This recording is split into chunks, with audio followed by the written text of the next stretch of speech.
So thanks for everybody coming to the tips on using infrared during a home inspection class. My name is Ben Gromyko. I'm from INTERNACHI. That's the International Association of Certified Home Inspectors. And this is a free, online, live, interactive class. And we do these about once or twice a month. And it's all available on nachi.tv, NACHI.tv. If you go there now, you'll see some links to register for free online classes coming up. We have a class about performing a profitable home inspection. We're going to talk about profit. That profit margin on every inspection is really important. You shouldn't be doing an inspection just to break even, but you should have in mind a calculation of what you need to do to have a profit margin. So we'll be talking about that in the next class. And all of the classes are video recorded, and all of the recordings, I think we have like 200 and something video recordings on nachi.tv. So thank you all for coming. It's a privilege and an honor, really, to have such a big class. Some logistics. You should be able to hear me. And if you can say that you can hear me, that'd be great. You should be able to see me. I cannot hear you. I cannot see you. But you can chat. You can chat with everybody. You can post a question, a comment. I'll try to get to them all. It's a little bit difficult to answer all of the questions. But you could also just email me, and there's my email address. If you ever need anything, not just related to this class, but to any class or anything related to INTERNACHI or education, I can help you out. For this class, we had over 700 students, and from all over the world. So we have students from Puerto Rico, Australia, India, Bulgaria, and there's a really nice name of a town in South Africa called the Bay of Sleeping Beauty, and all provinces of Canada and 43 states in the United States. And if you are a member, thank you so much. If you are a non-member, I would like to offer you a chance to join INTERNACHI if you'd like at a discount. Just email me. I'm on the contact page. So let me take a look. A lot of people are saying sometimes you're too close to the mic. I can turn that down. Ready? I'll turn down the mic. All right, it looks good. James, that's pretty good. Audio quality. A little scratchy, muffled, like I'm under dirt. Oh. Take a look here. I think that's about it. Hello, hello, hello, hello, hello. Hello, hello, hello, hello. Okay, so if you need to leave, don't worry, because the class is being recorded, and we'll put that on Nachi TV. So there's a couple things before we get started with the class. We're having an event at INTERNACHI headquarters in Boulder, Colorado. It's called Inspector Boost, and it is a one-day event on January 31st, the entire day dedicated to you gaining a competitive advantage, and we limit it to 100 people a day so that we have the entire staff on hand to provide you with one-on-one consultation and workshops and training sessions. And we also have another event coming up. I think that one's probably all taken up right now. We have another event coming up, and it's called Inspection Summit. And it has a theme of climbing a mountain and getting to the summit. We even have a little graphic here to help you understand where you start at base camp and climb yourself all the way up to the top. And it's about providing you with everything you need to advance your inspection business, to fulfill all of your needs.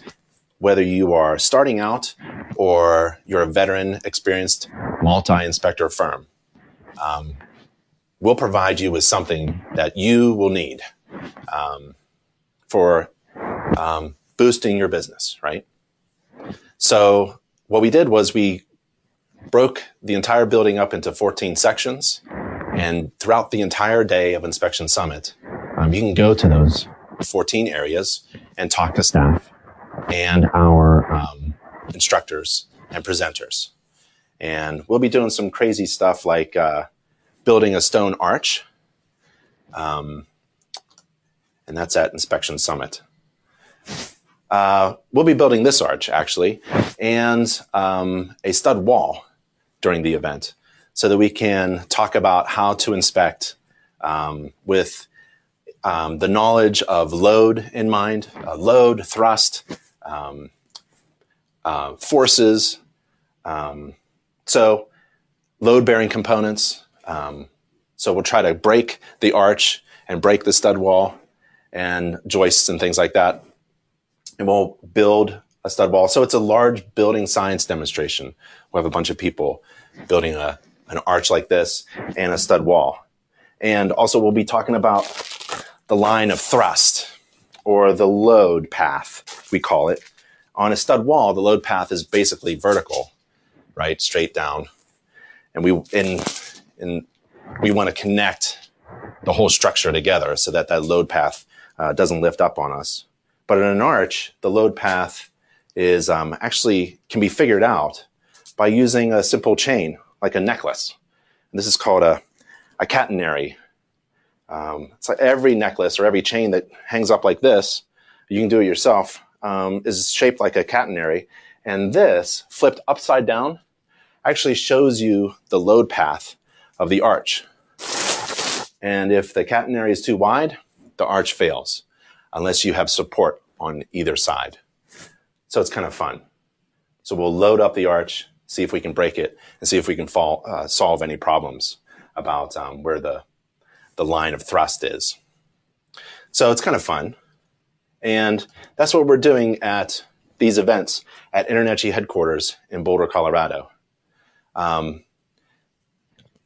would recommend now not going, or no, if my friend was going to another event, I would ask him, is the event hosted by a vendor? And are the presenters vendors?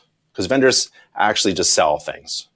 So the new trend is, because that's the old trend. The old trend for the last 30 years for home inspectors was the events and the classes and the chapter meetings have all been hosted by vendors or someone trying to sell you something.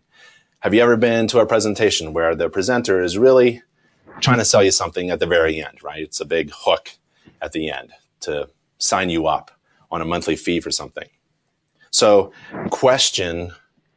from now on, all the events and chapter meetings and classes that you go to. They should not be hosted by vendors trying to sell you something. And there should not be any presenters who are vendors. So at InterNACHI, we changed how we do things in the industry now. Now our events are hosted by InterNACHI and not by a vendor. And all of our presenters and instructors are either experts in the field or certified master inspectors. So it's going to be a great time. If you come and invest your time and energy and money coming to one of our InterNACHI chapter events in Boulder, Colorado, I promise you have a great time. And we're not going to try to sell you on anything. Even if you're a member, thank you for being a member. If you're a non-member, we'll provide you with a free membership. And someone asked me in New Jersey, will the event coming up, Inspection Summit, provide that person with free CE? Well, we've changed that too. So nowadays, you don't have to travel to get CE. You can get free online CE through InterNACHI. That's all we do. We provide a lot of, so in New Jersey, we have about 100 hours approved in New Jersey for our members to attain free online CE. So don't travel somewhere to get continuing education. And don't travel somewhere to listen to a bunch of salesmen pitching you something. Go to an event or a convention that is hosted by a nonprofit trade organization where all the presenters are certified master inspectors or experts in their field. That's my recommendation. So we're changing a few things in the industry at InterNACHI. Today we're going to talk about infrared. And infrared allows me to see things that I would not be able to see if I didn't have the infrared camera. It's very similar to a flashlight. A lot of people freak out about infrared and the standards of practice, and we'll talk about that. But the standards of practice doesn't mention flashlights. It doesn't mention equipment at all. It doesn't limit you from using tools. It allows you to exceed the standards of practice. If I'm in an attic, like that picture there, and I don't have a flashlight, I'm restricted in my visual inspection. So obviously I'm going to use something that will allow me to see something, allow me to see the dark corners in the attic. It'll allow me to see things that I wouldn't be able to see without the flashlight. Infrared is the same. So here's a picture that I took with, I think a FLIR C2, and here's the infrared. It allows me to see things that I wouldn't normally be able to see without it. That's all it is. The challenge is being able to interpret what I'm seeing accurately, so I don't send false information to my client and open up more liability for myself. So this is insulation with heat escaping through, looks like holes, looks like popcorn. So this is the attic space. It's cold. It's in the 30s, and it's a warm second floor ceiling. And heat is radiating up and traveling up and going through mouse holes in the insulation. It's kind of neat. Here's a picture of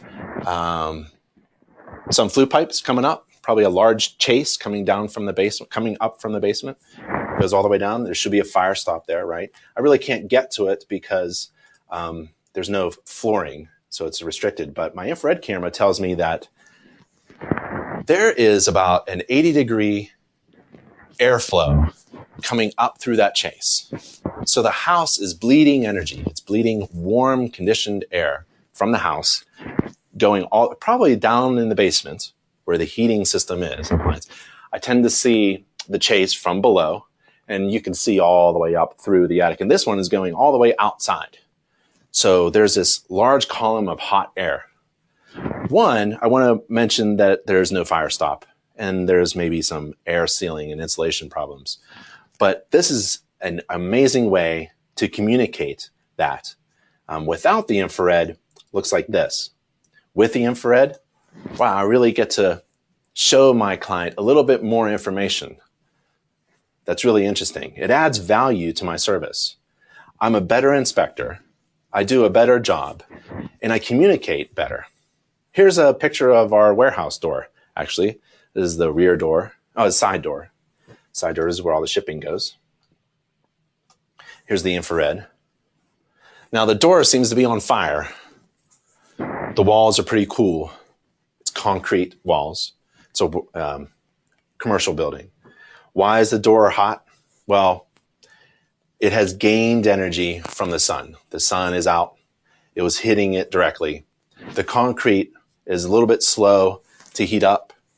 The heat doesn't travel through it as easily, as quickly as this metal uninsulated door, garage door. So that's kind of neat to see.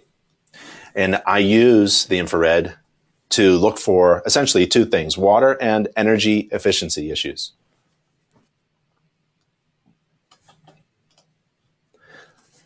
So let me just take a look. Oh, a lot of questions, Audio is good. Everything's good. Everyone's saying everything's good. Yeah.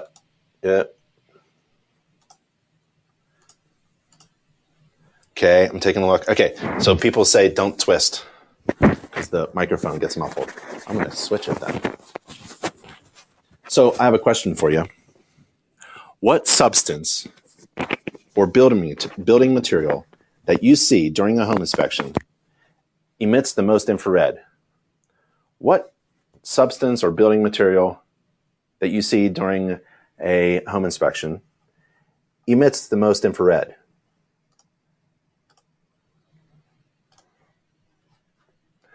So take a look at the poll. I'll give everybody a chance to answer the question. A lot of people are getting the right answer.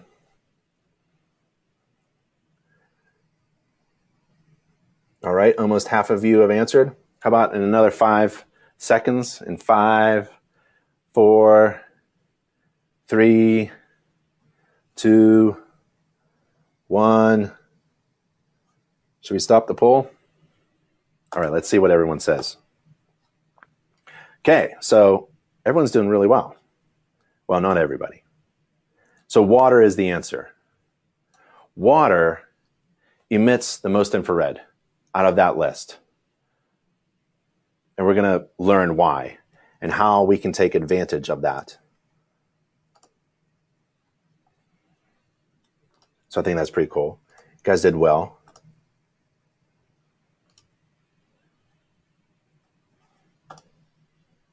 To easily find water using infrared, you quickly change the temperature surrounding that water area.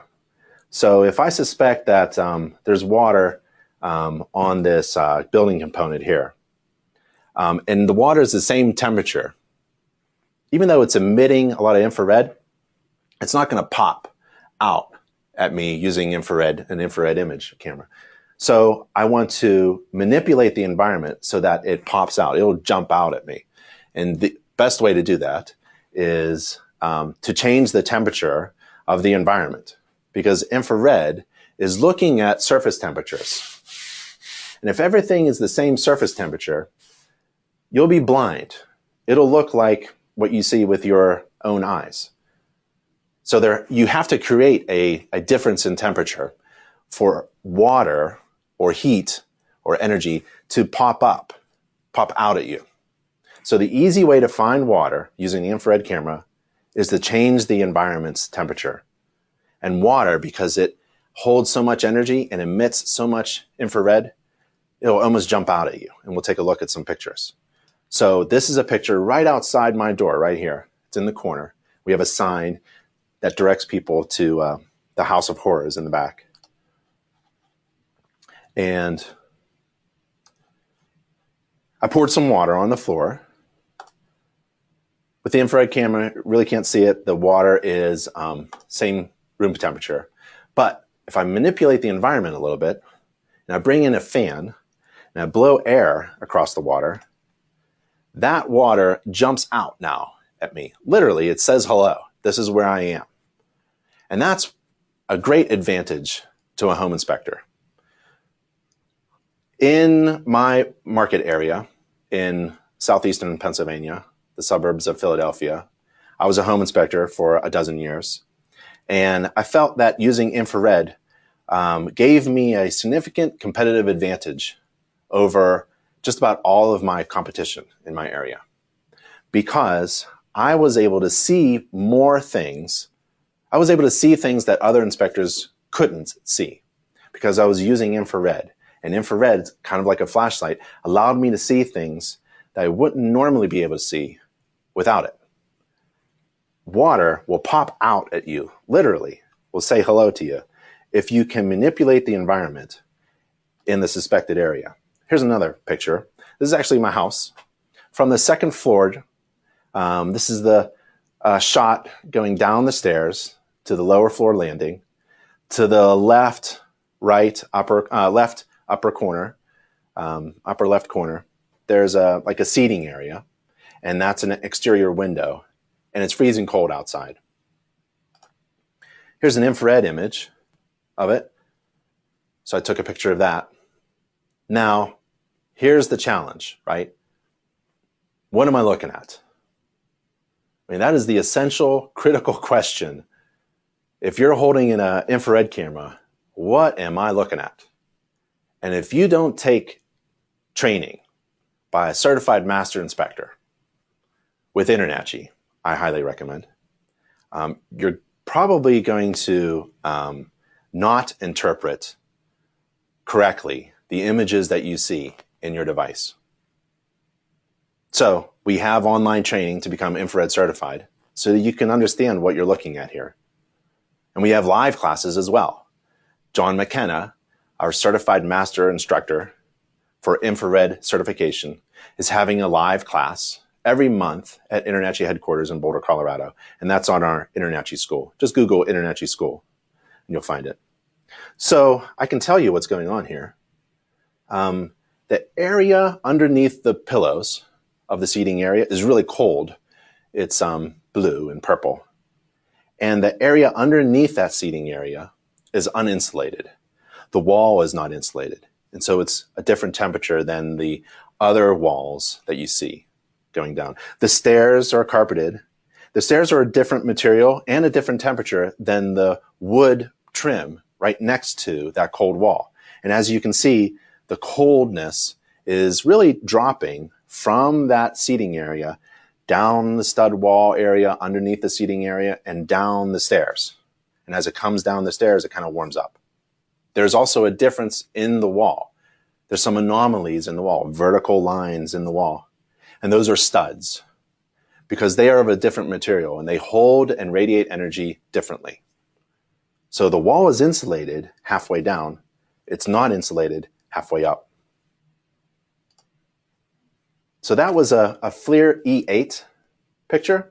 This is a FLIR C2 picture.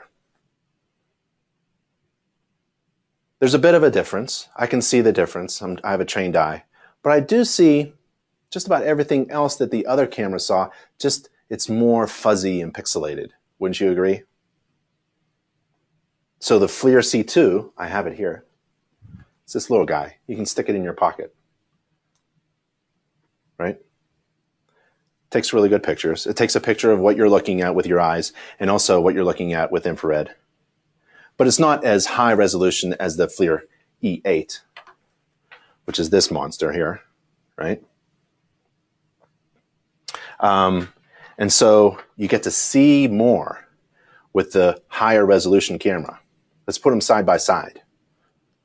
Now we have a recommendation. There's a standard out there, and it's a recommendation for the minimum pixel resolution. So it's 120 by 120. That's the minimum. But this FLIR C2 is 80 by 60. And the FLIR E8 is way above the minimum, 320 by 240. That's the pixel resolution difference. But to your eyes, and just looking at the images, what is the difference that you see? Well, the FLIR E8, there's more resolution than the FLIR C2 on the right. FLIR C2 is on the right, FLIR E8 is on the left. There's a bit of a difference. It's up to you to determine whether that difference is critical enough for you to choose one over the other, right? Either one, though, according to InterNACHI and InterNACHI's founder, Nick Gromyko, an infrared camera will help a home inspector do their job better, even the FLIR C2. That's a quote from InterNACHI's founder. Here's the big difference. The big difference is about $3,000. So is it worth to you? Is the FLIR E8 on the left worth more, about $3,000 more than the FLIR C2 on the right? That is really up to you to determine. So I just wanted to make that comparison. There's a lot of issues with which camera to buy. I highly recommend getting your foot into the door of infrared by buying the FLIR C2. There are other infrared cameras that are actually of a lower resolution than the FLIR C2, and they're not very good. So you have to think, in relation to marketing, if the perceived value, what your client perceives as value, is greater than the cost, then it's a good business decision. So going back, let's make up a scenario. I'm going to do 100 inspections in 2017, this coming year. If I invest in a $600 camera, which is a special price for members through inspectoroutlet.com, if I'm going to spend $599 for 100 inspections using an infrared camera, because I use infrared on every home inspection, that's my brand, it's going to cost me about $5.99 per job to use an infrared camera until it starts to pay back, right? So I could advise my friend who's using the infrared camera that costs $600 for the next 100 inspections to raise her fee by $6. And that would allow her clients to pay for you using a brand new infrared camera, right? So what is the perceived value? The perceived value is a lot more than the cost. The cost to you is nothing. It costs you nothing if you raise your fee adjusted to the number of inspections that you do and to cover the cost, right? So it costs you nothing, and the perceived value to your client is really great. I've always found from infrared certified inspectors that their clients value infrared incredibly. So it's a lot of fun. It's that shock and awe of the home inspection business. You can get your membership recognized by InterNACHI's e-commerce partner, Inspector Outlet. So take a look at the infrared cameras that are on Inspector Outlet. Why use infrared?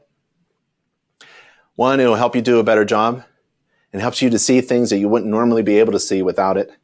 And it's a killer marketing strategy.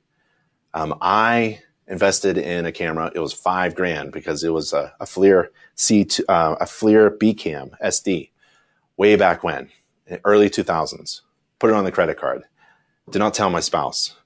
And we had to raise the fees of every inspection in order to get that camera paid for and allow my clients to have that value added to their own home inspection. And it allowed me to do my job better, and it gave me a killer competitive advantage in the marketplace. Just destroyed my competitors who couldn't keep up. Now, the science of infrared may seem complicated. We'll try to simplify it in this class. But the cameras are really easy to use. You basically look at it and it's that easy. I mean, you're just looking at images. The interpretation of the image is where it gets a little tricky. And you have to confirm your interpretation. And I do that, especially with moisture, by carrying a moisture meter. And we've got a ton of moisture meters, actually. Let's see here. Yeah. So from Inspector Outlet, I just grabbed, we have a store at headquarters. And that's one of the things, one of the advantages of coming to InterNACHI headquarters for an event, a chapter meeting, inspector's boost or inspection summit. You get to test drive over $20,000 worth of inspection tools. You don't have to buy them, just test drive them at the House of Horrors. So here's a moisture meter. It's a really good one. I kind of like the Tramex moisture meter.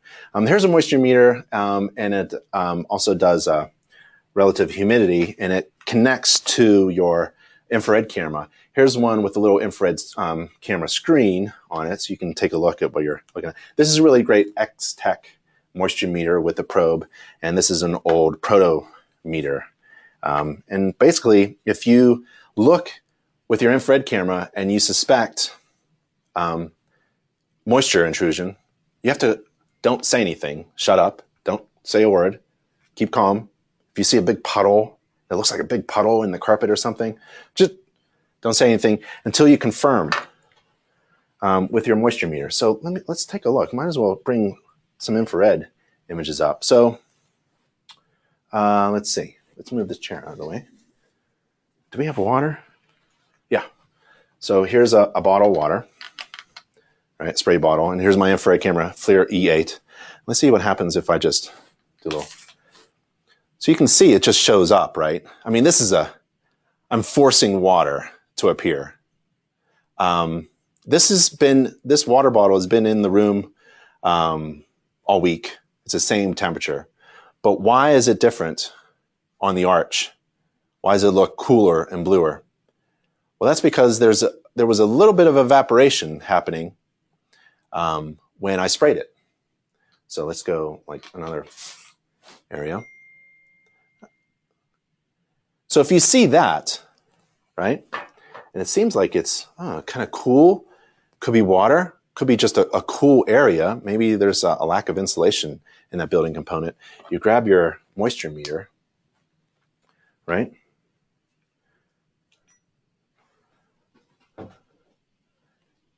Yeah, it's moisture, right? Or you can probe it. Yep. So you want to confirm, this is the critical companion to every infrared camera, because you can interpret anything, but it may not be actually accurate until you confirm it, especially moisture, water, because there are a lot of things in a building, in a home, that can fool someone trying to interpret what they're seeing. If they're using an infrared camera, we're going to go further into those details in this class, but what can trip you up. So go ahead, interpret this image for us. What's going on here at this infrared image?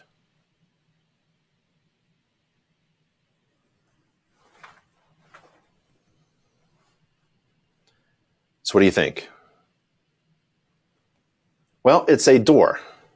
If you look at the temperature gauge on the right side, you can tell this is probably an entry door, egress door, metal or wood, it's probably metal, and it's very cold.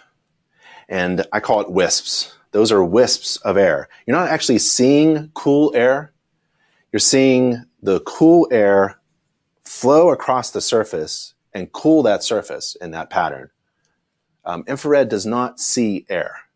Infrared only sees surface temperature. It's not an X-ray, so don't say you're going to see in walls. The only thing you could do is manipulate the environment and allow things to come to the surface and visually with infrared. You can manipulate the environment to bring that surface temperature, that substance up so you can see it with the infrared camera. But everything is on surface. Can't see through anything.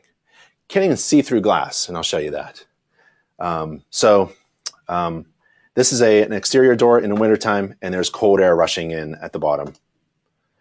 How about this? Looks like a little cabinet there. Now, how do you interpret that? What's going on there? Is that a water leak? Is a thing on fire? Well, it is hot. So there's something going on at the bottom of this cabinet, and it's radiating up. It's like there's a fire underneath it. What would cause that type of color, temperature difference underneath a cabinet in a living room? A register, a floor register that's underneath and to the right of the piece of furniture. So it's really in the interpretation of things. So if there's a heating register that's blocked, you could help someone, right? Learn about why this room is not the same comfort level as all the other rooms, right? That's what infrared helps you to do. It helps you see things that you wouldn't normally be able to see without it. So when you are trying to confirm that there's a heating source in every room, say, infrared really helps out. It just yells at you that there's a heat source in the room, but confirm it as well. So training and certification is critical.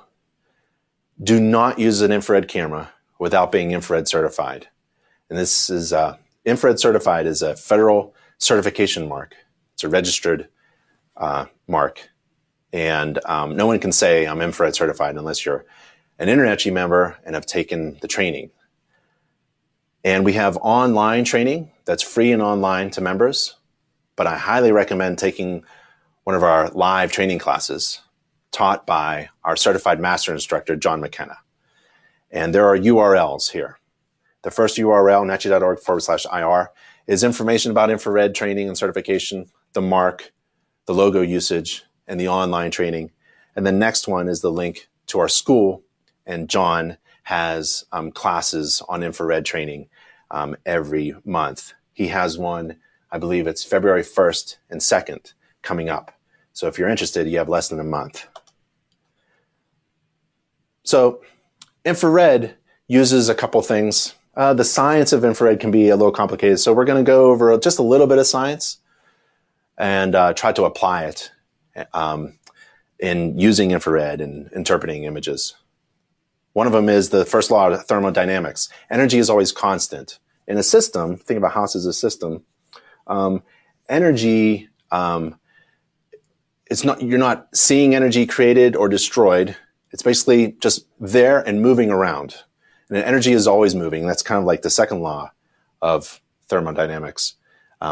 Energy moves, hot, warm temperatures move towards cool temperatures.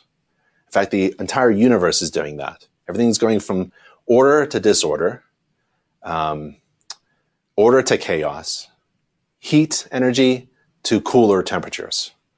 On its own, in a closed system, a cold glass of water does not heat up.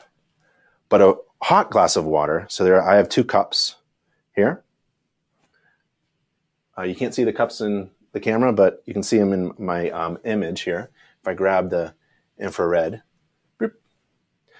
So the cup on the right is cool, pretty cool, and the cup on the left is pretty hot. And they will each, if left alone, come to an equilibrium with the environment, if left alone. When you're doing an inspection and you see something, an environment that is hot, right, and left alone, that heat, you have to think about it as just dissipating or moving in the environment, and it will cool off eventually. Some substances or materials in a building that are hot, for example, or are holding a lot of energy will dissipate quickly. Air does that. Drywall, insulation kind of changes temperature quickly. And there are other things that don't change temperature quickly. Water, wood, concrete, stone, stucco, those things kind of slow to change temperature. And if just left alone, that hot thing will just eventually turn cool, because energy isn't like going up and down. It's in a system, it's constant, and it's always moving. You can always guarantee that it's always moving. And that's really important when trying to interpret thermal images with your infrared camera. So using an infrared camera takes advantage of this second law of thermodynamics, where energy is always moving, and that there's always a difference in temperature. Always. When you have something that is the same temperature, we call it blindness. You can't see it. But you can manipulate the environment to bring out the infrared waves of substances within that system. So I'm thinking of a stud wall with water. Left alone, it all looks the same. But if you manipulate the environment, that energy that's stored in the water will say hello to you. Remember the fan on the carpet in the floor? That's using the second law of thermodynamics. There's always a temperature difference. And the more sensitive the camera, the less temperature gradient is needed. The more sensitive that infrared camera is, like the FLIR E8, see that? The less manipulation you need to do of the environment in order to see it. With the FLIR C2, the low resolution camera, you have to really manipulate the environment, and you won't see everything that an E8 can see, because it has less resolution, so it can't see all of the temperature gradients. And the window of interpretation of that temperature gradient is very small, using a lower resolution camera. So the 2 cups was an example. Here's an image. Doing an inspection. You really shouldn't store wood inside a house. I don't know who does that. It's me. Took a picture of the infrared. What is going on here? How do you interpret this? The wood was not wet at all, so it's not moisture. Well, these logs I just carried in and stacked on the existing logs. So they're cool in temperature, they're not wet. So you can use your moisture meter if you want on these logs, and won't really register that much. It was the temperature. They're bone dry, they're not wet, they don't have any snow or water on them. They're just cool in temperature. So don't get fooled by looking at an image and saying, that's water. It's just a way to you have to be careful. Those logs were just cool. Let me take a look, see if anybody's asking questions. You read beneath it, less. Okay. Thermal capacitance is related to how different materials absorb and store heat at different rates. This is really important. Air is different than water when related to storing energy and releasing, emitting infrared, right? They have different signatures. They behave differently. In general, the heavier, massive the stuff is, like fire logs or fireplace logs or concrete, right? The more energy you can store. So the bigger, heavier, like me, I'm a big, heavy guy. I'm storing a lot of water, right? A lot of it. Hardly any muscle. And I'm storing a lot of energy as well. Air, for you, if you had a big mannequin of me and of air, it's hardly storing any energy, right? It's not massive at all.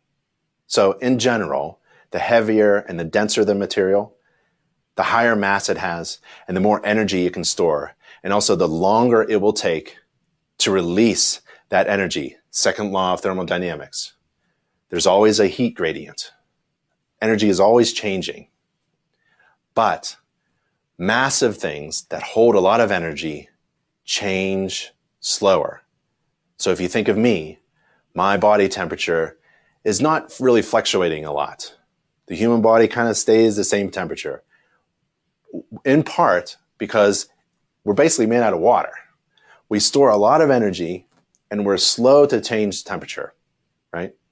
Air, not massive at all, doesn't hold a lot of energy, but it can change temperature real quick, right? Wood, that wood log in the fireplace, dense, can hold a lot of energy. Cool energy and heat energy. We can go into that too. So here's a question. What substance or material that you come across during a home inspection has the greatest capacity to hold heat energy? It's called thermal capacitance. I call it a big capacitor. What can store a lot of energy? Let's see. See if we can launch a poll. There we go. Hope you guys can see that. What substance or material that you may come across during a home inspection has the greatest capacity to hold heat energy? Give it a guess.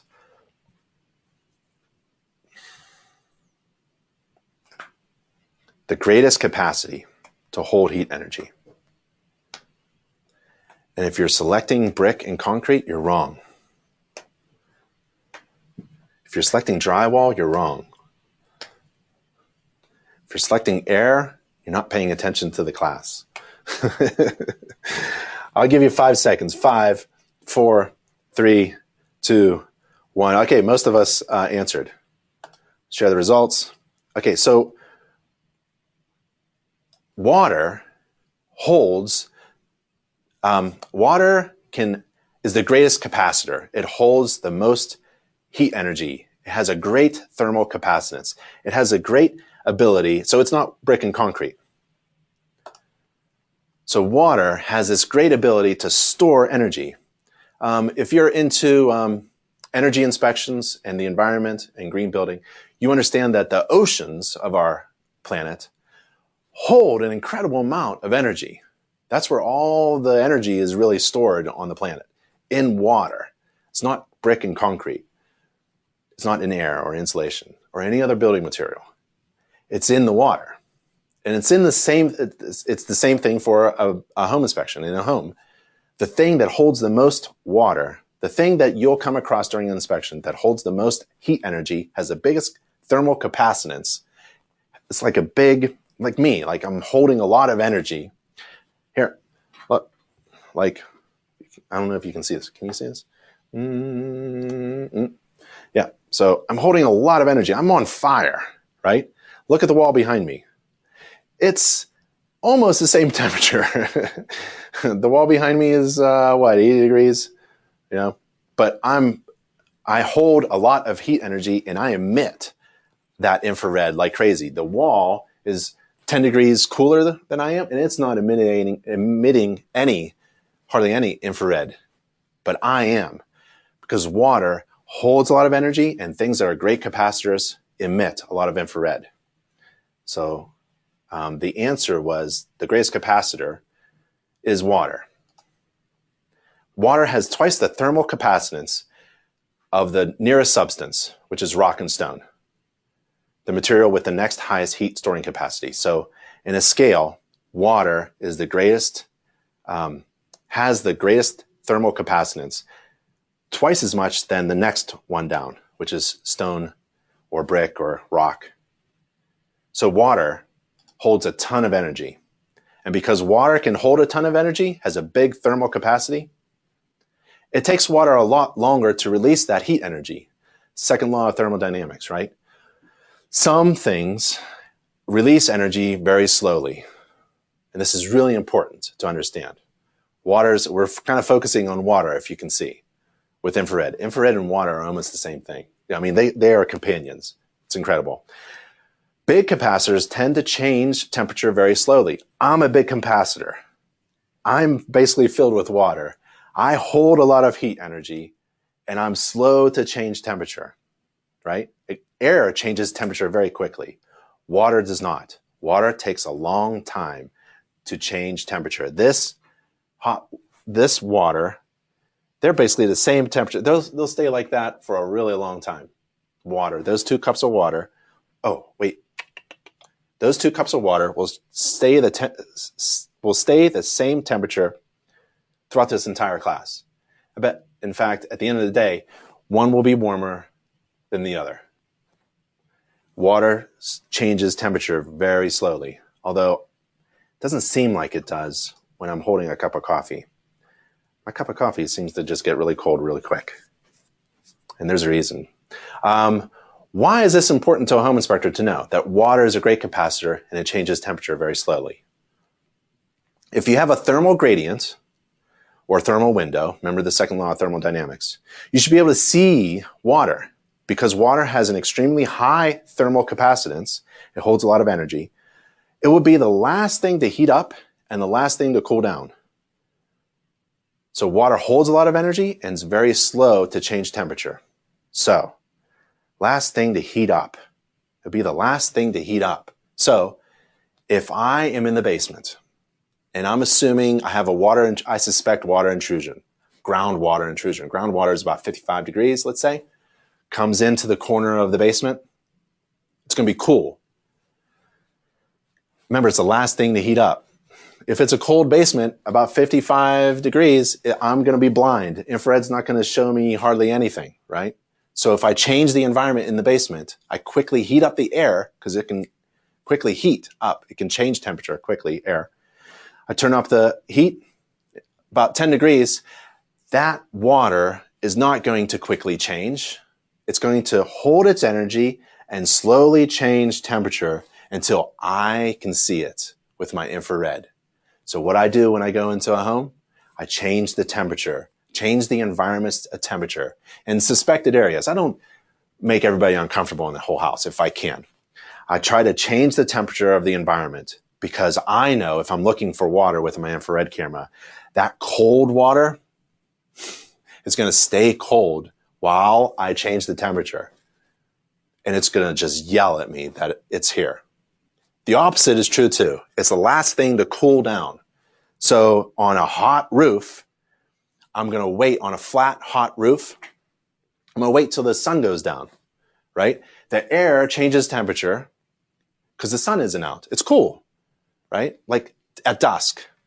And I go up with my infrared camera on a flat roof, and I'm looking for water that hasn't changed temperature, and it's going to be water that is hot because it's been absorbing energy. Everything on the planet absorbs energy, heat energy, radiation, and everything emits infrared, everything. Water, when it absorbs heat energy, holds it. It stores that energy until you manipulate the environment around it so that it says, hello, here I am. It's really an amazing technology. Every home inspector should be infrared certified. So what did I have written? If you have a thermal gradient or thermal window, you should be able to see water. Yep. So you have to get that gradient. That's the second law of thermodynamics. There's always a gradient. But you can manipulate the environment to make that gradient, that difference, that delta T, we call it, really big. And that water or that anomaly should pop out at you. And why is this important? Because everything emits radiation, and emissivity or emissivity is a measure of a material's radiating efficiency. An emissivity of 1 means that the material, whatever you're looking at, is 100% efficient at absorbing and radiating its energy. It's rare. An emissivity of 0.2 implies that the material radiates only 20% of that which is capable of radiating. Guess what water is? Is it low on the scale? Is it a bad emitter? No. It emits a lot of infrared, right? Guess what on the scale it is? Here's a question. What holds the most energy and thermal capacitance? Right? What holds the most energy and thermal capacitance and is slow to change temperature and is a great emitter of infrared radiation waves. See how we're piecing this all together? What's a big thermal capacitor like me? What is slow to change temperature? Me, like water. And is a great emitter of infrared. Guess what it is? It's not brick or stone. It's water. Water is 95% efficient at emitting infrared. Water radiates about 90% of that which it is capable of radiating. It's like a flashlight. Where's my flashlight? What's my flashlight? Oh, there it is. Oh, I love this flashlight. It's high lumens, and it fits in my hand. You can get it at Inspector Outlet.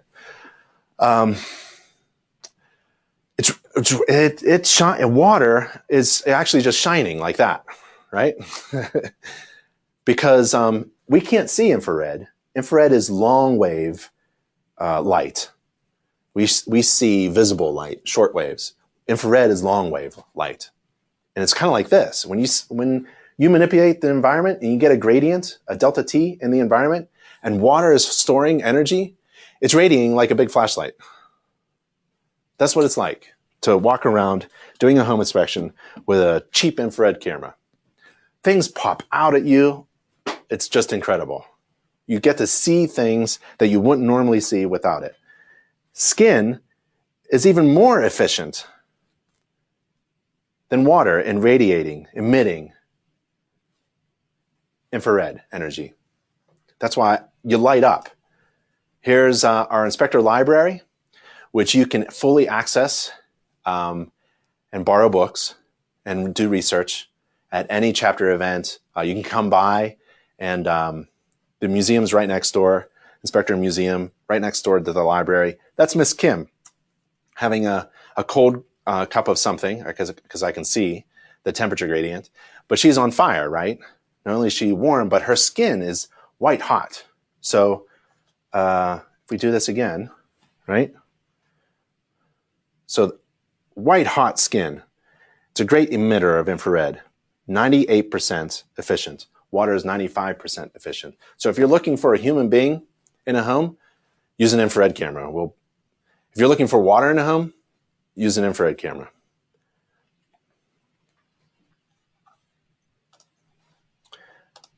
There's a picture of my hand. Great emitter. Skin. The human skin is a great emitter of infrared. So again, water, these three things are really important. It holds a ton of energy. It's slow to change temperature. And it emits a ton of infrared. And to see water intrusion using infrared, just quickly change the temperature surrounding that suspect water area. So, in an exterior wall, when the sun rises, when the sun rises, you have the best opportunity, it's a window, thermal window, to see anomalies when the sun hits an exterior wall, because we're assuming, let's say it's raining, rainwater is cool. There's missing flashing at the chimney area, which is what I love. And the water penetrates behind the stucco from that missing kickout flashing, goes behind the stucco down the chimney chase, right?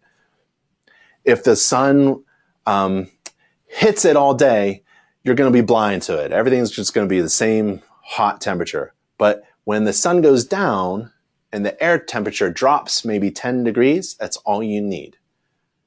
You need a delta T. You need that best opportunity window to see anomalies using this, this practice of manipulating the environment. You can do it manually, or you can use the sun to your advantage. At sunset, the best time is after the sun leaves the wall or the roof.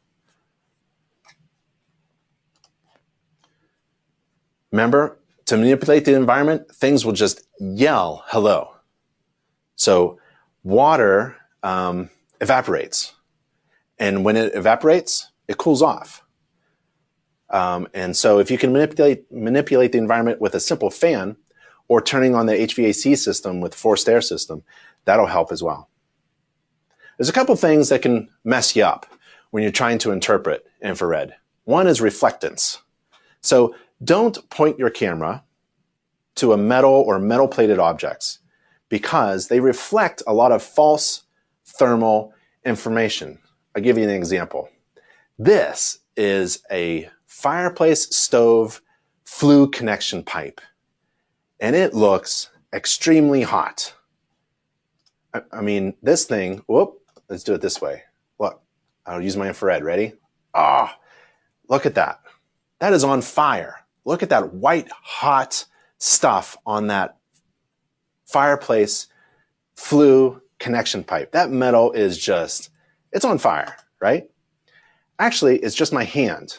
So my hand, I'm holding my hand near the flue pipe, and that's what's reflecting it. So metal things reflect false thermal images. The pipe is not hot. It's just reflecting.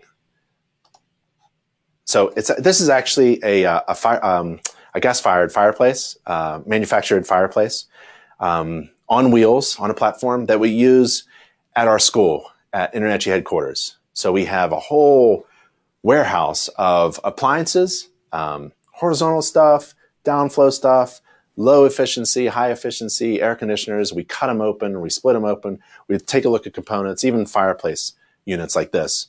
We have at least 3 fireplaces, different fireplaces in the House of Horrors.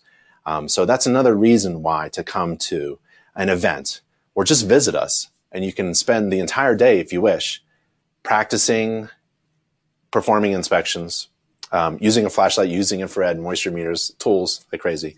And also we'll be doing some incredible stuff during our convention coming up in March. Thermal blindness. Thermal blindness happens when everything is the same temperature, even though there might be water, right? Let's see. So here's, I'm gonna put my, that's not good. Let's see, I'm trying to, well, let's see, if these 2 cups, oh, let's see if I can get these 2 cups here. There we go. If these 2 cups are the same temperature, I'm blind. I don't know that there's a difference between the 2. Oh, by the way, I love doing this for my clients. If they want to know what is the camera doing, there's my fingerprint. I just heated up that environment with my fingers. And I tell my clients that I'm looking for differences in temperature on the surface of things. And they go, ah. You know, with the FLIR C2, not my E8, I'll give them the FLIR C2 and they can fool around using it themselves. And they'll be just starstruck. They'll know that they hired the right inspector. So thermal blindness is when everything's the same temperature in the environment. So you want to quickly change the environment, which is pretty easy to do in a home. A commercial building is a little different. Outside, you kind of have to use the sun and the day and the time of day to your advantage. But if you can manipulate the environment, if you know what you're doing, things will then pop up because certain substances hold a lot of energy, and they change temperature at different rates. If you're on the outside of the house and there's a slight wind, leaves are rustling a little bit, or you can feel it on your face, right? Or you hold a tissue up or a piece of paper in your fingers and it's kind of blowing a little bit. That can affect how you see things. Even if there's a temperature gradient, right? Let's say it's sunrise and you're looking for something like cool water within a wall. A 10-mile-an-hour wind can really screw things up. It wipes away, I think of a wind as just wiping away all of that really good thermal information. When there's a wind, things go blind. So be careful when you're outside. And there's a slight breeze, just even a slight breeze. It's going to reduce the temperature of just about everything. So the example is a wet finger mark. I don't know what I was thinking. I thought I'll wet my finger and I'll put it on the desk. Can't really see anything, but let me blow on it. Oh, so it reduces the temperature of things, right? And it can really just carry away all that nice warm air away. And you're looking for something cool. Now everything is cool. You understand? So be careful when there's a wind, a gentle breeze outside. Glass is a son of a gun with infrared. And a concept to think about is a greenhouse. So let's see what glass does. So here's a picture of the front door of InterNACHI headquarters from the inside. It's cold outside right now. I took this picture yesterday, I think. And I'm standing at the front door about 20 feet away. And there I am. I'm reflected in the glass. I really don't see anything outside with my infrared. There's something out there. There's a hot car engine. I don't see it. But I do see me. So that's not a person outside, warm outside, and I'm shooting them with my infrared camera through the front door, the glass of the front door. That's me in the glass. And my infrared is showing my heat energy. Here's one of the office spaces of InterNACHI. There's a door on the left. There's a window in the wall. It's glass. I move in front of the glass window with my infrared camera. I look at it and I take a picture. This is what I see. I see me. I'm reflected in it. See my hand, kind of like at an angle, my head. And also there's someone behind me sitting, reflected in the glass, right? Now, let me go in the office, around the wall, stand in front of the glass. Now I'm in the room, in the same room, and I take a picture. Here's the picture, normal picture, what I see with my eyes. This is what I'm supposed to see. All this gradient, temperature differences. There's missing insulation around the office window. The plants are a little bit warm. We just watered the plant so the dirt around the potted plant on the desk is cooler. There's a cool area at the baseboard. This is what I can't see when looking through the office window. Glass is opaque in relation to the long wavelength infrared radiation. We see in kind of like short wave, infrared is long wave, really like that, long wave. And glass kind of blocks that. The long wave length of infrared radiation are kind of quote unquote blocked by the glass. A greenhouse is a great example. If you have a greenhouse with glass, sun's energy goes in, but the re-emitted long wavelength infrared radiation is now trapped inside the greenhouse by the glass. So don't get fooled by glass. When you're working with infrared cameras, you want to know essentially three things. The thermal characteristics of the material. Is it essentially, in general, remember, the heavier, denser things, right, hold behave differently with energy. Heavier, massive things are good capacitors, right? Air, not massive, not a really good capacitor of energy. You want to know the actual differences in temperature. So don't get fooled by something that in your infrared camera looks very different. Like, oh, this is red and this is blue and that's really hot and that's really cold. You want to use the scale on the side of your temperature to see the actual temperature differences. So if I look at something that's kind of the same, those two things, the flashlight isn't hot. I was just touching it a moment ago, and the water in the jug isn't very cold. There is a temperature difference, but this isn't red hot. I mean, the flashlight is not red hot, right? So you don't want to get fooled. You want to actually know the temperature. So on the side, there's usually a thing that shows you what the temperature differences are, and that's what you want to lock in there, pay attention to. So there's only a few degrees difference in temperature. That's not much to comment on, a few degrees difference in temperature. So don't get fooled by that. And the third thing is the ability of heat to be removed from the substrate by evaporation.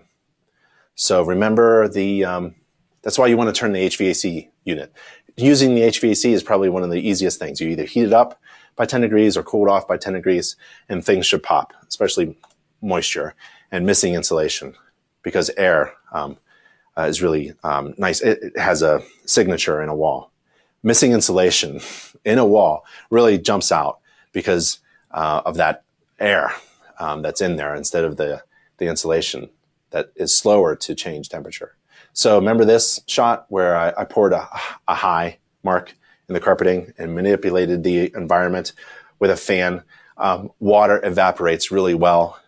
So that's one way to get that gradient temperature difference. And also, you're in the world of qualification, not quantification. I can do a home inspection with an infrared camera and not really measure a thing. I can do a home inspection without really measuring anything, although I measure the space between the spindles and the thickness of the insulation and things like that, and the slope.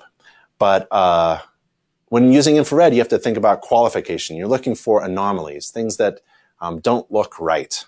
Quantification is what people do when they have a slide rule, a measuring tape. They're writing down numbers. They're calculating things. So we don't do any of that stuff as home inspectors. Qualification. Confirmation. An essential companion to an infrared camera is a moisture meter. You really want one in your tool pouch at all times. Even if you're not using infrared, it's really nice to have. I wouldn't put this in my report. I wouldn't even take a picture of the tools that I use in my home inspection report. But I will, I won't even write down the moisture content of the wood, let's say I'm probing, or myself, right? I'll have moisture. It'll just ping. It'll give me an audible sound and a visual sound. And you can get these tools, all these tools, at our e-commerce partner, inspectoroutlet.com. And their store is in InterNACHI headquarters. Another reason to come by. So at NACHI.org, SOP is our standards of practice. And using infrared during a home inspection, you have to pay attention to the standards of practice. So what does the standards of practice say? Well, it says, let's say we jump to roof. What are you required to do? You're required to do this. The inspector shall report as in need of correction observed indications of active roof leaks. Well, the phrase observed indications of ... is really important. I would use that phrase in my home inspection reports. I would use that phrase in my marketing when talking about my infrared services. I would use that phrase while speaking to real estate agents in a presentation in an office, or while I'm talking to my client during a home inspection. Observed indications of ... What you really want to say, keep in mind in saying and in writing, is I did not observe any indications of ... blank during my inspection. I wouldn't even mention infrared. I would maybe put a couple infrared pictures, images in my inspection report, but I would simply use it as I use a flashlight. I don't take pictures of my flashlight and talk about the lumens of my flashlight that indicated what I saw. No. I use this phrase a lot, though, and I highly recommend you using it. I did not observe any indications of, and then you insert your defect during my inspection.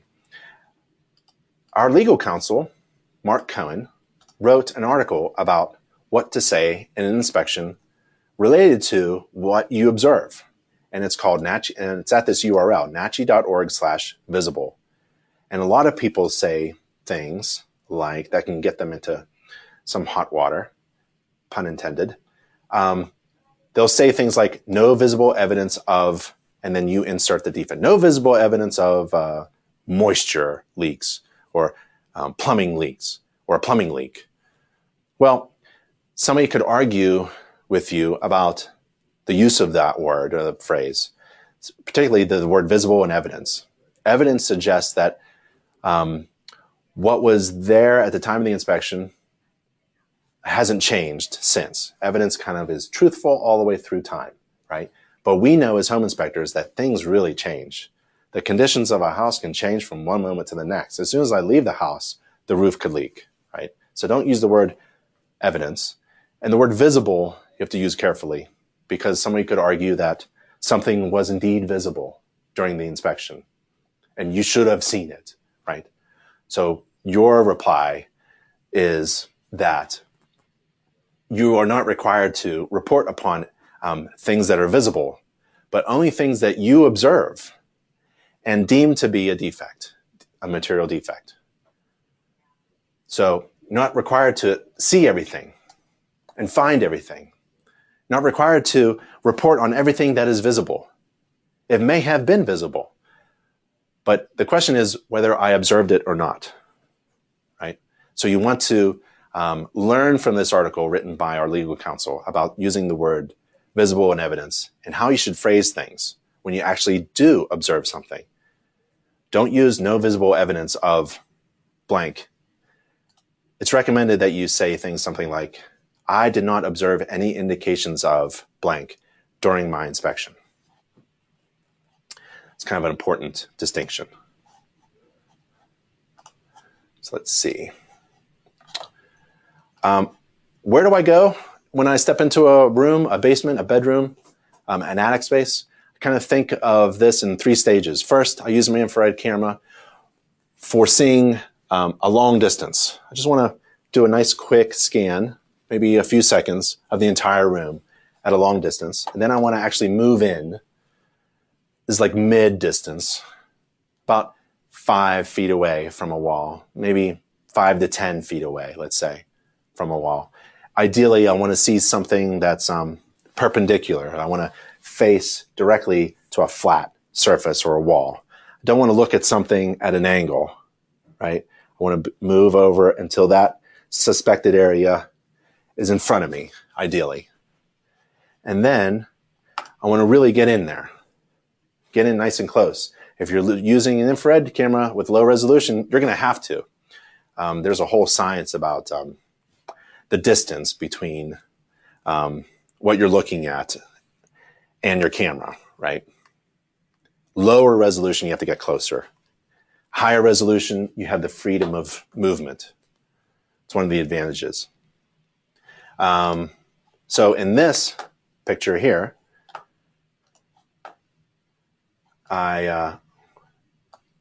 again, there's that door, and I moved up close to see some nice wisps of cool air coming through the bottom of the door. In this inspection, this is a bedroom.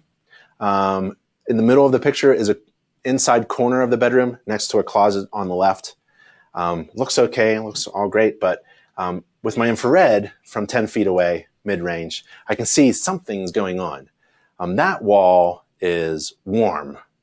It's not incredibly hot, but the room is about 65 to 70 degrees, and this wall area is about 80.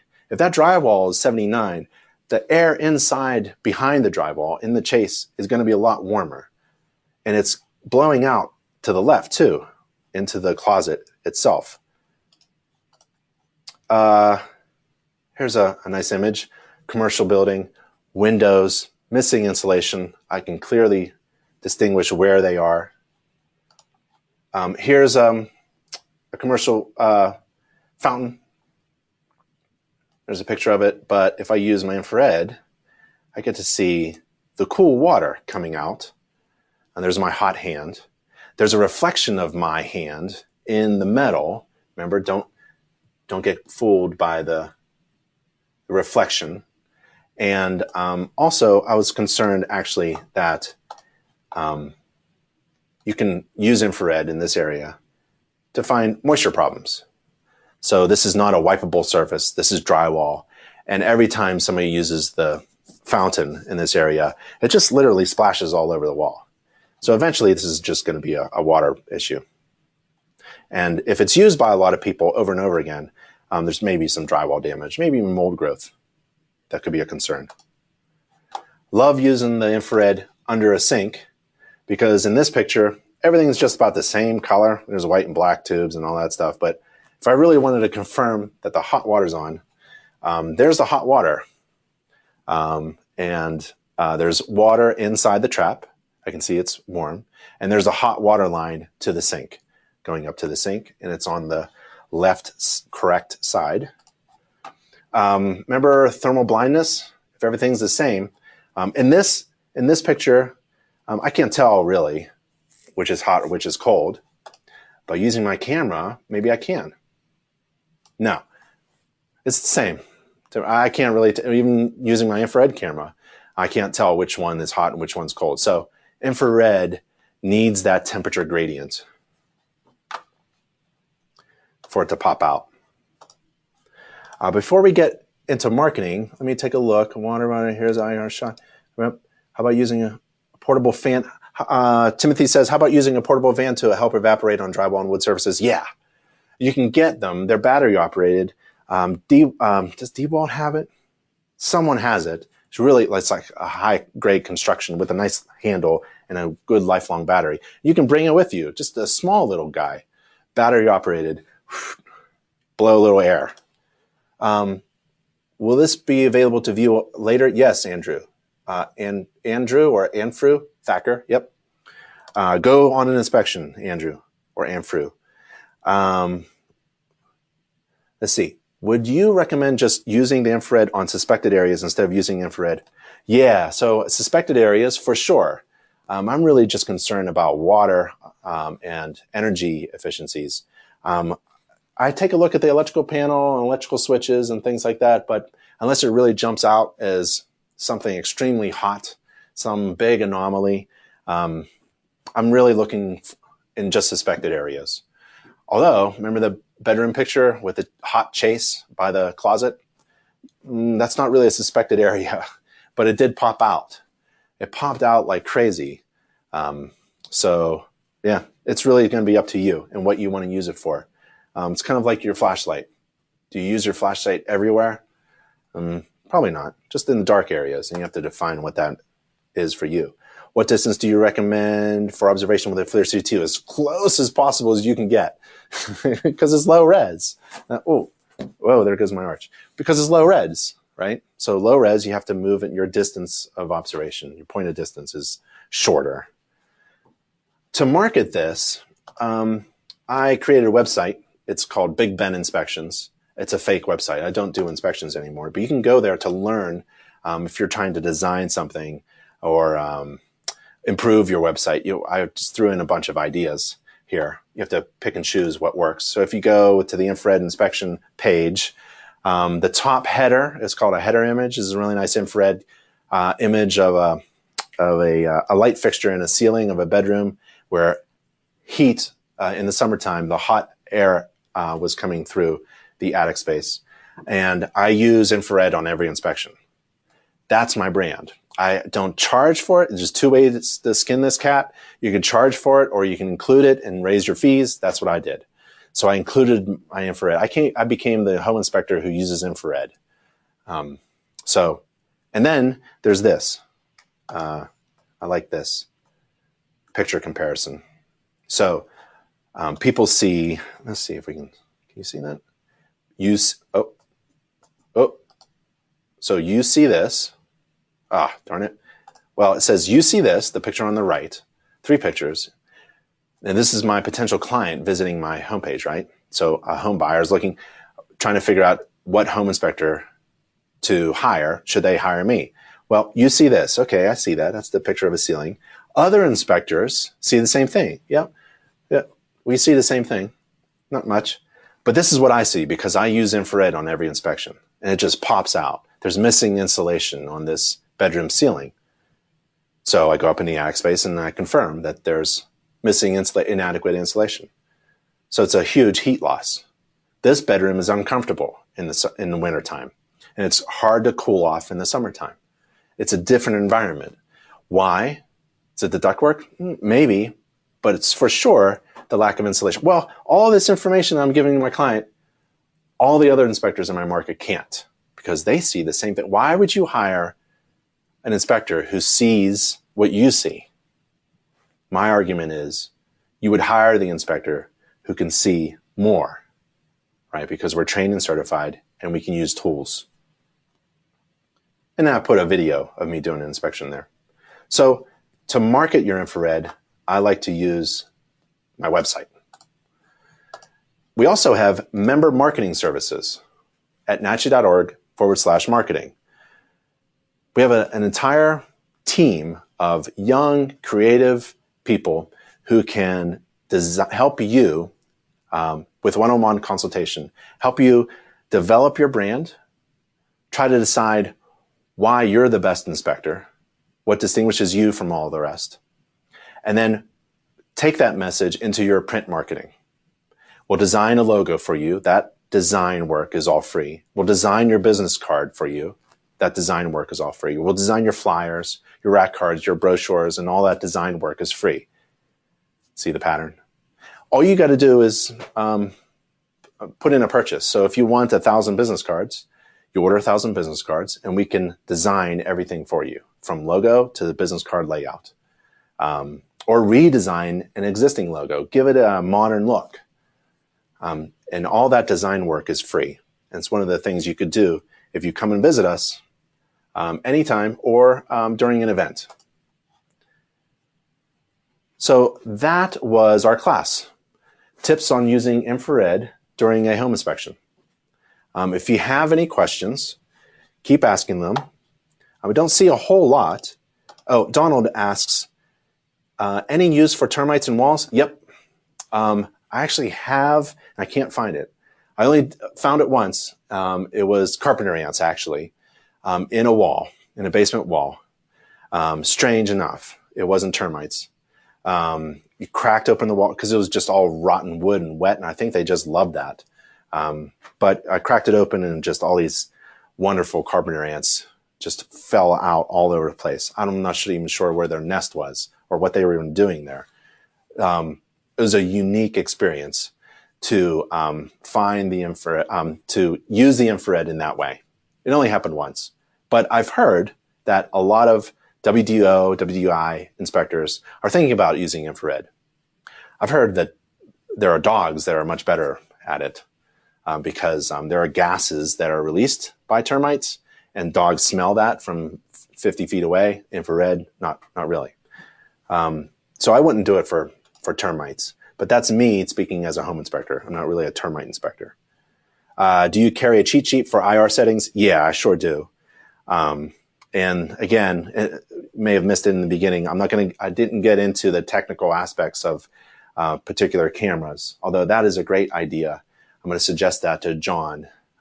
John can get into maybe like a short how-to tutorial of using a camera like this, the FLIR E8. But I think there are already tutorial videos online, free. So I'm not sure how much of a value that would be. Timothy says, I understand that there are different settings on glossy. Yep, there are. Martine asks, I heard that you can use IR camera to find mouse nests. Any tip? Yeah, I like bringing that up into the attic, infrared into the attic, because it's all dark and all looks the same, all pink stuff. But mice are warm. Their nests are hot, nice and hot and warm. So it's kind of fun to find it in there. I once, what was it? It was some kind of little fur burrowing animal in the corner of an attic. It just lit up, right? Skin, water, hot things just emit a lot of infrared, a lot of massive things, and little insects sometimes do, like the carpenter ants and termites that we were talking about. But, you know, I think that's an exceptional situation. But I love bringing the infrared up into the attic space. Let's see. John asks, did you alter your contract in any way when using IR to your inspection? For sure. And that addendum to my home inspection agreement can be customized by you using our online agreement system. It's a free online agreement system for all members of InterNACHI. You join InterNACHI, you can use the online agreement system. It's between you and your client. So join, become certified home inspector, and use our membership benefits and tools through your online account as a certified inspector. And one of them is the free online agreement system, the contract between you and your client. And it should be reviewed by your business attorney or legal counsel. It was originated by our legal counsel, but it's fully customized to your area and services. So if you're adding ancillary services, different kinds of tools, maybe doing things that exceed the standards of practice, those things, expectations should be set by customizing your online agreement system. Tell your client what you are going to do through a formal contractual agreement. And we have that agreement system online and free. Any images of spray foam insulation comparisons? Oh, that'd be great. I don't have any. I'm sure they're out there. We are spraying foam insulation in the House of Horrors at InterNACHI, and maybe we could do something with that. Maybe I could heat up, have an energy source behind a wall, something like that. Maybe we can do something at the House of Horrors. Does it show mold or black mold? No, right? Unless it has to be a substance that holds energy, emits infrared, or it can evaporate. It's a substance that can be manipulated by evaporation.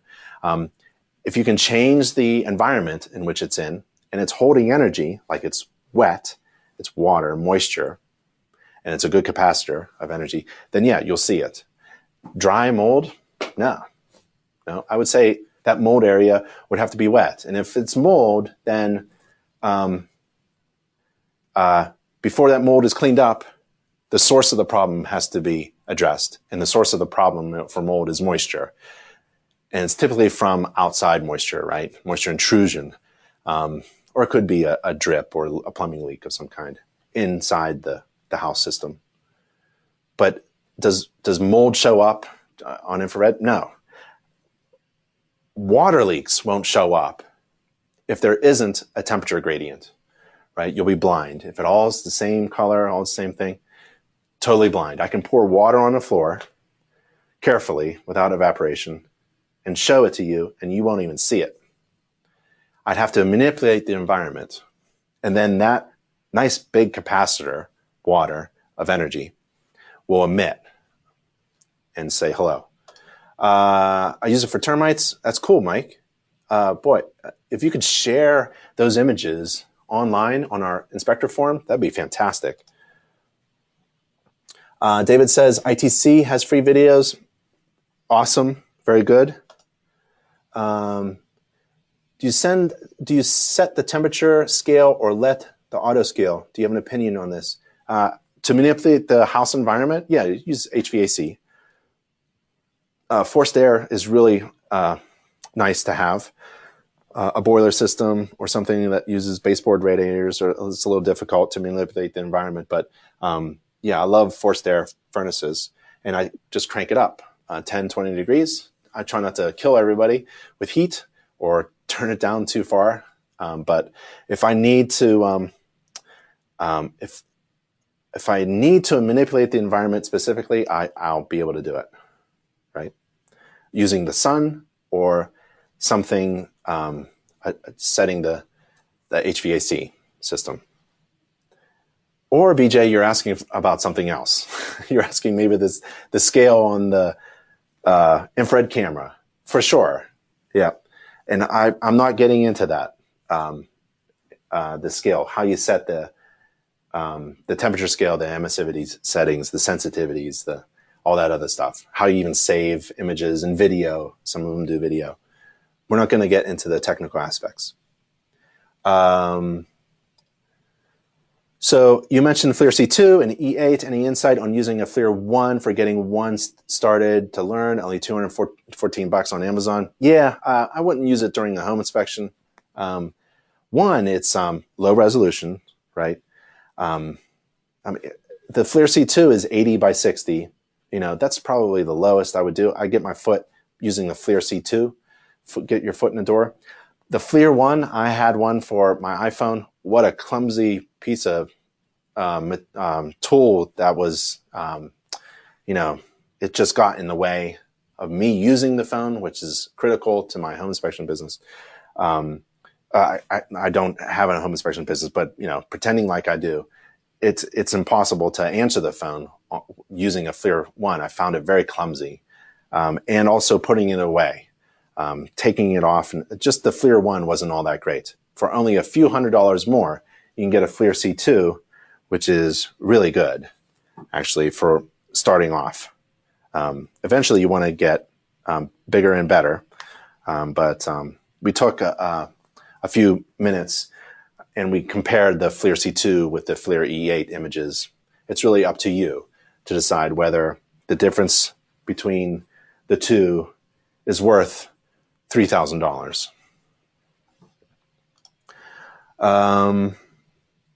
Yep. Russell says, as inspectors, we need to be careful on what we call as water intrusion and insulation deficiencies. Absolutely. That's why the critical companion to any infrared camera is a moisture meter. And training is essential. A couple other questions. Cesare Mazur, I hope I pronounced it close enough. Do you charge an extra fee? I never did. I just simply used added value to increase my services, increase my fees. So one of the things that I did was I used home maintenance books. And in here are many reasons to hire you again, including, I think it's at the back, where this chapter talks about water management and energy efficiencies. It says you can conduct a simple energy inspection yourself, or contact your local utility, or call an InterNACHI certified energy inspector for a more comprehensive assessment. Actually says this down here: be sure to hire an InterNACHI certified home energy inspector who abides by a code of ethics. Because the utility companies, I believe they're all contractors. So they'll come in with infrared, they'll do an energy assessment, they'll say you need insulation, and then they drove up in a truck of insulation. So the third-party neutral status of a InterNACHI certified home energy inspector is a lot better value. And I just never charged an additional fee. I just included it with my home inspection and killed my competition by distinguishing myself as the inspector who uses infrared. But I also used home maintenance books and moisture meters and radon tests and things like that. So here's a couple of things from the marketing department. If you want to customize a rack card to show that you are infrared certified and trained and you use an infrared camera, you can do that. If you want to become a home energy inspector or home energy score assessor, we have standard pieces of marketing you can download or order online, and we can customize it for you as well. Remember, that customization is all free. Here's a cool thing. It has nothing to do with energy or infrared, but check it out. This room has been inspected and is monster free, and it's a door hanger, right? And this is what you checked. I checked under the bed, in the closet, behind the curtains, under the rug, behind the dresser, behind the pictures, and you found no monsters. This is the kind of marketing idea that you should be thinking about as you do on a home inspection. So if you know that there's a child, and maybe it's a Saturday inspection and the family's with you, right? You can give the mom and dad a little thing like this and let's say, hey, bring the kids along and I'll take a look at the bedrooms and we'll make sure that the place is monster free and we'll hook up these on the doorknobs. This is the kind of creative, could you think of this? This is the kind of creativity that is available to you if you use InterNACHI's marketing team to your advantage. Come to one of our events, sit down with the marketing team and figure out some creative ways to boost your business, to advance your business to the next level. Another thing that our marketing team does is we customize the home maintenance books. This is the standard one. Everyone can buy it, $2.70. Just increase your fee and allow your clients to purchase their own home maintenance books. But we can customize them too. We customize at a certain order, quantity, it's the same price. So these are customized home maintenance books. All right, that was an hour and 40 minutes. I can see you have many more questions, but I think that's it for the class. I thank you all for coming up. It will be recorded, and the recording will be on NACHI TV, and NACHI TV, that URL right there, in probably a couple days. And then be sure to register for the next free live online class at NACHI TV. My name is Ben Gromyko. I'm from InterNACHI. That's the International Association of Certified Home Inspectors. I'll talk to you all later. See you in the next class.